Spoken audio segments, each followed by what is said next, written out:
அதாவது இந்த படத்தின் பாடல்கள் வெளியீட்டுக்கு முன்னாடி இந்த மாதிரி இது எங்களுக்கு நடந்த கதை இது, இனி நடக்கவிருக்கும் கதைகள் வந்து உங்களுக்காக வந்து I think they going to release the cassette.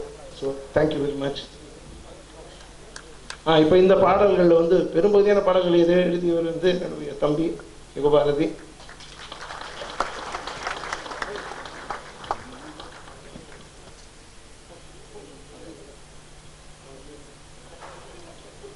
அனைவருக்கும் வணக்கம். தேங்க்யூ. நாட்டில் வந்து எந்த பிரச்சனை நடந்தாலும் உடனே அறிக்கை தெரிவிக்கிறேன்.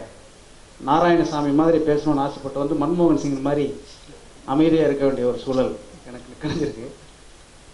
இந்த நிகழ்வு வந்து ரொம்ப ஒரு முக்கியமான நிகழ்வு. அதாவது மரியாதைக்குரிய இயக்குனர் தயாரிப்பாளர் சித்ரா லட்சுமணன் சொன்னது மாதிரி ஒரு பாடல் வெளியீட்டு விழாவில் யார் கௌரவிக்கப்பட வேண்டும் அல்லது யாரை நினைத்து பார்க்க வேண்டும் என்ற ஒரு மரபை ஏற்படுத்தி கொடுத்திருக்கிற கரு பழனியப்பனுக்கும் இந்த படத்தினுடைய தயாரிப்பாளர் முருகனுக்கும் நானும் இசையமைப்பாளர் வித்யாசாகர் அவர்களும் நன்றியை தெரிவித்துக் கொள்வதில் மகிழ்ச்சி அடைகிறோம். உங்கள் கரகோஷத்தோடு எங்கள் நன்றியை நான் தெரிவிக்க வேண்டும் என்று ஆசைப்படுகிறேன்.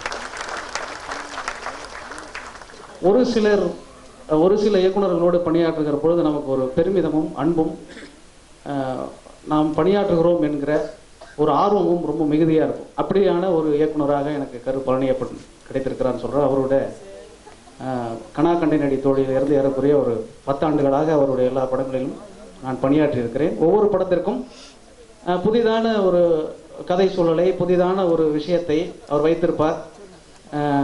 அது போய் நம்ம அதை கேட்கும் பொழுது அவர் சொல்கிற அந்த சுவாரஸ்யமாக அந்த விஷயத்தை நமக்குள் கடத்துகிற அந்த விதமாக இருந்தாலும் சரி, நம்மிடமிருந்து எழுதி தரக்கூடிய அந்த வரிகளை தேர்ந்தெடுத்து அதை ஒரு ஒழுங்கு செய்து திருப்பி நம்மிடமே சொல்லுகிற ஒரு பாங்காக இருந்தாலும் சரி, பழனியப்பனுக்கு ஒரு தனித்துவமான ஒரு அடையாளத்தை அவர் கொடுப்பார். அதை விட ரொம்ப ஒரு கஷ்டமான ஒரு காரியம் என்னன்னா, பழனியப்பனுக்கு பாடல் எழுதுவது ஏனைய இயக்குநர்களுக்கு பாடல் எழுதுவதை விட கஷ்டமான ஒரு விஷயம் அப்படிங்கிறது தான் இதில் ரொம்ப முக்கியமான ஒரு விஷயம். என்னன்னா, இந்த அடுக்கு தொடரை வச்சு ஒரு பாட்டு எழுதலாம் அப்படின்னு சொல்லுவார். திடீர்னு ஒரு நாள் அந்தாதின்னு சொல்லிட்டு ஒரு பாட்டு எழுதணும் அப்படின்னாரு. அந்தாதியில் எப்படி எழுதுறது, எந்த வார்த்தை முடியுதோ அந்த வார்த்தையிலேருந்து அடுத்த வார்த்தை தொடங்கணும், இப்படி பாடல் முழுக்க எழுதணும் அப்படின்னு ஒரு பரீட்சைக்கு போகிற மாதிரியான ஒரு பதட்டத்தோட பழனியப்பன் அலுவலகத்துக்கு போகணும். ஆனால் அந்த பாடல் வெளிவந்து அது மக்களிடத்திலே சென்றடைகிற பொழுது பல்கலைக்கழகங்களாக இருந்தாலும் சரி, அங்கே பணியாற்றக்கூடிய பேராசிரியர்களாக இருந்தாலும் அத்தனை பேரும் ஒரு பாடல் எழுதுவதற்காக தருகிற பாராட்டு என்பது மொத்தமும் பழனியப்பனை தான் சேரும் அப்படின்னு நான் சொல்வேன். அந்த அளவுக்கு அவருடைய உழைப்பு இருக்கும். அது ஒரு இன்னைக்கு வந்து அவருடைய பாடல் வெளியீட்டு விழாவில் இவ்வளவும் நான் சொல்வதற்கு என்ன முக்கியமான காரணம்னா, இந்த ஜன்னலோரம் பாடல்களும் மிக சிறப்பாக வந்திருக்கு என்பதை நீங்களே அறிவீர்கள். அதை தாண்டி இன்றைக்கு இருக்கக்கூடிய எல்லா இசையமைப்பாளர்களோடும் நான் பணியாற்றி கொண்டிருக்கிறேன். எல்லோரோடும் பணியாற்றுகிற பொழுது ஒரு சந்தோஷம் இருக்கும், மகிழ்ச்சி இருக்கும். கூடுதலான பாடல்கள் தருகிறார்களே என்கிற பேரதிர்ச்சி கூட இருக்கும். ஆனால் ஒரே ஒருவரிடம் நான் பணியாற்றுகிற பொழுதுதான் வியப்பு இருந்து கொண்டே இருக்கும். ஏறக்குறைய 13 ஆண்டுகளாக அவரோடு நான் பணியாற்றுகிறேன். அந்த அறிமுகத்தை ஏற்படுத்தி வைத்த இயக்குனர் லிங்கசாமி அவர்களுக்கு நான் இந்த மேடையில் நன்றி தெரிவித்துக் கொள்கிறேன். அவர்தான் என்னை வித்யாசாகரிடம் அழைத்து கொண்டு போய் அறிமுகப்படுத்தி வைத்தார். என்னுடைய 2வது பாடலில் இருந்து அவருக்கு நான் எழுதுகிறேன்.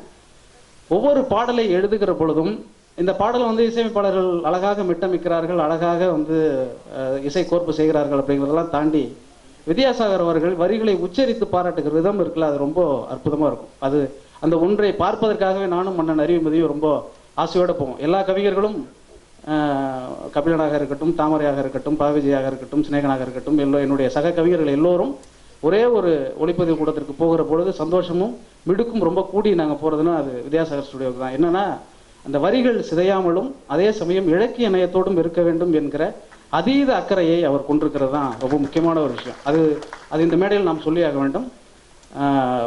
அதை தாண்டி அந்த வரிகளை அவர் சிறப்பாக கொண்டு வந்ததற்கு பிறகு அதை அக்கறையோடு நம்மோடு பகிர்ந்து கொள்கிற விதம் இருக்குல்ல, அது நாகரிகமாக இருக்கும். ஒரு வரியை மாற்ற வேண்டும் என்றால் கூட இந்த வரியை மாற்றுங்கள் என்று அவர் ஒரு காலம் சொல்லவே மாட்டார். இது இன்னும் இப்படி இருந்தால் சிறப்பாக இருக்குமே என்று சொல்வார். அதுதான் ரொம்ப அற்புதமாக இருக்கும். இந்த மேடையில் இத்தனை ஆண்டுகள் வரைக்கும் நான் தொடர்ச்சியாக சினிமாவில் இருப்பதற்கு காரணமாக இருக்கக்கூடிய அண்ணன் வித்யாசாகர் அவர்களுக்கும் கரு பழனியப்பனுக்கும் இந்த மேடையில் நன்றி தெரிவித்துக் கொள்கிறேன். முருகன் அவர்களை பற்றி, இந்த படத்தினுடைய தயாரிப்பாளர் அவரை பற்றி சொல்லணும்.